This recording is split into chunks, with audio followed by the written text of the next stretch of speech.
Hi friends, welcome to Nisha's home cooking. അപ്പോൾ ഇന്നത്തെ recipe നമ്മൾ ചെയ്യാൻ പോകുന്നത് ഈസി ആയിട്ട് ഉണ്ടാക്കാവുന്നൊരു ചിക്കൻ ബിരിയാണിയാണ്.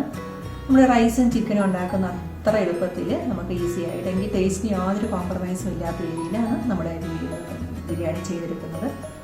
അപ്പോൾ ആ റെസിപ്പി എങ്ങനെയാണെന്ന് നമുക്ക് നോക്കാം. My name is Nisha, welcome to Nisha's home cooking. അപ്പോൾ നമുക്ക് ചിക്കൻ ബിരിയാണിയുടെ പ്രൊസീജിയർ എങ്ങനെയൊക്കെയാണ് തുടങ്ങണമെന്ന് നോക്കാം.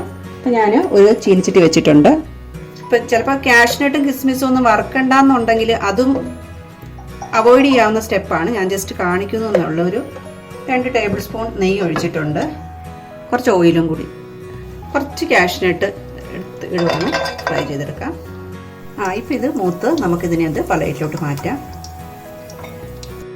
ഇനി ഞാനിപ്പോൾ ഒരു 250 ഗ്രാം ഒനിയനുണ്ട്. ഇത് കട്ട് ചെയ്ത് വന്നപ്പം ഒരു 5 ആണ്, മീഡിയം സൈസ് ഒനിയനാണ്, നല്ല സ്ലൈസ് ആയിട്ട് കട്ട് ചെയ്യും. അപ്പം ഞാനിപ്പോൾ ഇതിന് കുറച്ച് ഒരു പിടി മാത്രം എടുത്തിട്ട് നമുക്ക് ഇത് ഗാർണിഷിന് വേണ്ടിയിട്ട് നല്ലപോലെ ഫ്രൈ ചെയ്തെടുക്കാൻ പോവുക. അപ്പോൾ നമ്മുടെ സബോള വഴന്ന് വന്നിട്ടുണ്ട്, നമുക്കത് പ്ലേറ്റിലോട്ട് മാറ്റാം. അപ്പോൾ ഇതെല്ലാം കൂടി വറുത്ത് വെച്ച് നമുക്ക് സൈഡിലോട്ട് മാറ്റി വെക്കാം. ബാക്കി അരിഞ്ഞു വെച്ചിരിക്കുന്ന സബോള ഇതിനകത്തോട്ട് നമുക്ക് വഴറ്റാനിടാം. ഈ സ്റ്റെപ്പ് ശരിക്കും പറഞ്ഞാൽ നമുക്ക് തികച്ചും ഓപ്ഷനിലാണ്, വേണമെങ്കിൽ മാത്രം എടുത്താൽ മതി. കാരണം ഇത് മസ്റ്റ് അല്ല ഈ സവോള ഉണ്ടാക്കണം. നമുക്ക് ഡയറക്റ്റ്ലി തന്നെ ഇതൊന്നും ഇല്ലാതെ തന്നെ നമുക്ക് ടേസ്റ്റ് ആയിട്ടുള്ള ബിരിയാണി കിട്ടും. സവോള ഒരു മൂത്തിട്ടുണ്ട്. നമുക്ക് ഇതിനകത്തോട്ട് 2 ടേബിൾ സ്പൂൺ ഇഞ്ചിയും വെളുത്തുള്ളിയും കൂടിയുള്ള ചതച്ച പേസ്റ്റ് ഇട്ട് കൊടുക്കാം. ഇതിനകത്തോട്ട് നമുക്ക് ചിക്കൻ ഇട്ട് കൊടുക്കാം. ഈ ചിക്കന് നമുക്കൊരു 5 to 8 മിനിറ്റ് വരെ 5 to 8 മിനിറ്റ്സ് നമുക്ക് നല്ലപോലെ ഒന്ന് ഫ്രൈ ചെയ്യാം. ഇപ്പം നമ്മുടെ ചിക്കൻ ഒരുമാതിരി ഒന്ന് നല്ല ബ്രൗൺ കണ്ട കളറൊക്കെ മാറി വന്നിട്ടുണ്ട്. ഈ സമയത്ത് വേണം നമുക്ക് മസാല ഇടാനായിട്ട്. അപ്പം ഞാൻ 1 ടീസ്പൂൺ മുളക് പൊടി എടുത്തിട്ടുണ്ട്. പിന്നെ നമ്മുടെ വീട്ടിൽ പൊടിച്ച ഗരം മസാലയാണിത്. അതിൻ്റെ ഡീറ്റെയിൽസ് ഞാൻ ഡിസ്ക്രിപ്ഷൻ ബോക്സിൽ ഇടാം. പിന്നെ ഒരു 2 ടീസ്പൂൺ മല്ലിപ്പൊടി ഇടുന്നുണ്ട്. പിന്നെ ഒരു ടീസ്പൂൺ നമ്മുടെ പുറത്തുനിന്ന് മേടിച്ച ബിരിയാണി മസാലയാണ്, അതാണ് ഇടുന്നത്. നമുക്കിത് നല്ലപോലെ ഒന്നും കൂടി ഫ്രൈ ചെയ്യാം. അപ്പോൾ നമ്മുടെ ചിക്കൻ ഒരുമാതിരി ഇത് തക്കാളി ഇട്ട് കൊടുക്കാം. 2 തക്കാളിയാണ് അരിഞ്ഞേക്കണത്. അത് നമുക്ക് സ്കിന്ന് ഞാൻ കളഞ്ഞിരിക്കുവാണ്, അല്ലെങ്കിൽ പിന്നെ അതവിടെ ഇങ്ങനെ കിടക്കും. ഇപ്പം നേരത്തെ ചീനിച്ചട്ടി ഞാനൊന്ന് മാറ്റി, കാരണം അതിന് അടച്ചു വെക്കാനായിട്ട് പാടുണ്ട്. അപ്പം ഞാൻ അതുകൊണ്ട് മാറ്റിയിട്ട് വേറൊരു ചീനിച്ചട്ടി എടുത്തിരിക്കുക. ഇപ്പം നമ്മുടെ തക്കാളിയൊക്കെ നല്ലപോലെ ഉടഞ്ഞു വന്നിട്ടുണ്ട്. ഇപ്പം ഇനി തൊട്ടി ഒരു 3/4 കപ്പ് തൈര് ഒഴിച്ച് കൊടുക്കുവാണ്. ഇനിയിപ്പം ചിക്കനകത്തോട്ട് നമുക്ക് ഒരു കപ്പ് മല്ലിയില, അതുപോലെ തന്നെ ഒരു 3/4 കപ്പ് പുതിനയില, ഒരു 3 പച്ചമുളക്. അത് നിങ്ങൾക്ക് എരിവിന് വേണ്ടി ഇടാം. ഞാനിപ്പം ഇത് ഒത്തിരി എരിവുള്ളതല്ല, നടുക്കൂടി പൊളന്നിട്ട് ഇതിനകത്തോട്ട് ഇടുവാണ്. നമുക്ക് നല്ലപോലെ ഒന്ന് മിക്സ് ചെയ്തിട്ട് ഒരു 10-15 മിനിറ്റ് നമുക്ക് അടച്ചു വെച്ച് വേവിക്കണം. പിന്നീട് ഉപ്പൊന്ന് ചെക്ക് ചെയ്യുക. ഉപ്പ് കൂടുതൽ വല്ലതും ഉണ്ടെങ്കിൽ ഇട്ട് കൊടുത്തിട്ട് നമുക്ക് അടച്ചു വെക്കാം. ഉപ്പ് കറക്റ്റായിട്ടാണ് നിൽക്കുന്നത്, കാരണം റൈസിന് ഉപ്പിട്ടിട്ടുണ്ട്, അതുകൊണ്ട് ഇനി ഉപ്പിൻ്റെ ആവശ്യമില്ല. അപ്പോൾ ഒന്ന് അടച്ചു വെക്കാം. അപ്പം നമുക്കൊരു 10 മിനിറ്റ് അടച്ചു വെച്ച് വേവിക്കാം. ഓക്കെ, നല്ലപോലെ കറക്റ്റായിട്ട് വന്നിട്ടുണ്ട്. ഇനി നമുക്ക് ഇത് ചിക്കനെയും ബിരിയാണിനെയും കൂടി ഒന്നിച്ച് സെറ്റ് ചെയ്യാം. റൈസും ചിക്കനും കൂടി നമുക്ക് ഒന്നിച്ച് എടുത്ത് വെക്കാം.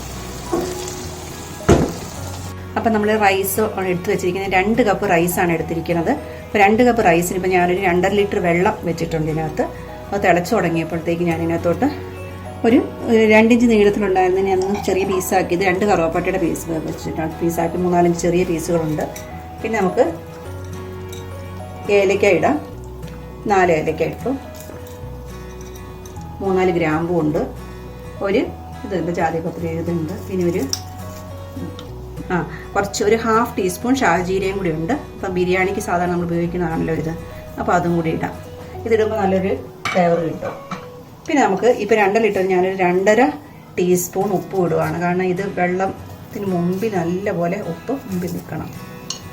അപ്പം ഞാൻ ഈ റൈസ് 10 മിനിറ്റ് കുതിർത്തിട്ട് കഴുകി വെച്ചിരിക്കുവാണ്. കാരണം ഇത് ഇത്തിരി ഒന്ന് ഒടിയുന്ന നേച്ചർ കണ്ട്, അതുകൊണ്ടാണ് അതങ്ങനെ ചെയ്തത്. ഒത്തിരി നേരം കുതിർത്തില്ല, അരമണിക്കൂറൊന്നും കുതിർത്തില്ല, 10 മിനിറ്റ് കുതിർത്തുള്ളൂ. 3/4 വേവാകുമ്പോഴത്തേക്കും നമുക്കിത് എടുക്കണം. അപ്പോൾ നമുക്ക് വെയിറ്റ് ചെയ്യാം. ഇപ്പോൾ നമ്മുടെ റൈസ് റെഡി ആയിട്ടുണ്ട്. നമുക്കൊരു ഞാനിപ്പോൾ ഇങ്ങനത്തേക്ക് ഊറ്റുവാണ് അതിനകത്തോട്ട് റൈസ്. ഇതിനകത്താണ് ഞാനിപ്പോൾ റൈസും ചിക്കനും കൂടി മിക്സ് ചെയ്ത് വെക്കാൻ പോകുന്നത്. ആ ചീനച്ചട്ടിയിലേക്ക് തന്നെ റൈസ് ഇടുവാണ്. അപ്പോൾ ഒരു ലെയറിലിപ്പം ചിക്കൻ വെച്ച് കൊടുക്കാം. ലെയർ ചെയ്തില്ലെങ്കിലും കുഴപ്പമില്ല. അപ്പം എനിക്ക് ലെയർ ചെയ്യുവാണെങ്കിൽ കുറച്ചും കൂടി നമുക്ക് പീസസൊക്കെ കറക്റ്റ് കിട്ടുമല്ലോ എന്ന് വിചാരിച്ച് വെക്കണം എന്നുള്ളൂ. അല്ലെങ്കിൽ ഒന്നിച്ച് ഉള്ള ചോറിന് രണ്ടായിട്ട് ഇടയ്ക്ക് ചിക്കൻ അങ്ങ് വെച്ച് ചെയ്താലും മതി.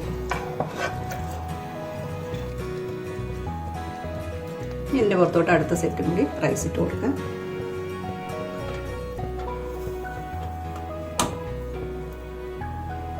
നമുക്കിനി ഇതിൻ്റെ പുറത്ത് ഒരു സെറ്റും കൂടി ചിക്കൻ ഇടാം.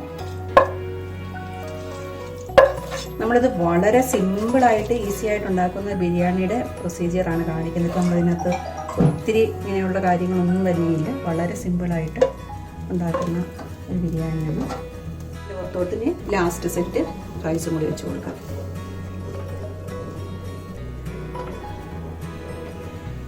നമുക്ക് മല്ലിയില പുതിനയില എല്ലാം കൂടി ഇതിൻ്റെ പുറത്തോട്ടൊന്ന് ഇച്ചിരി വിതറാം.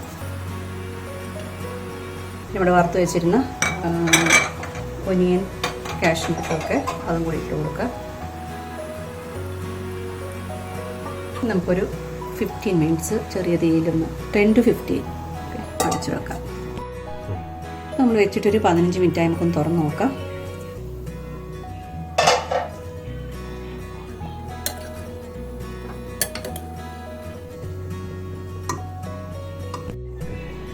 അപ്പോൾ നമ്മുടെ ബിരിയാണി ഇപ്പോൾ ഒരു പ്ലേറ്റിലോട്ട് എടുത്തു വെച്ചിട്ടുണ്ട്.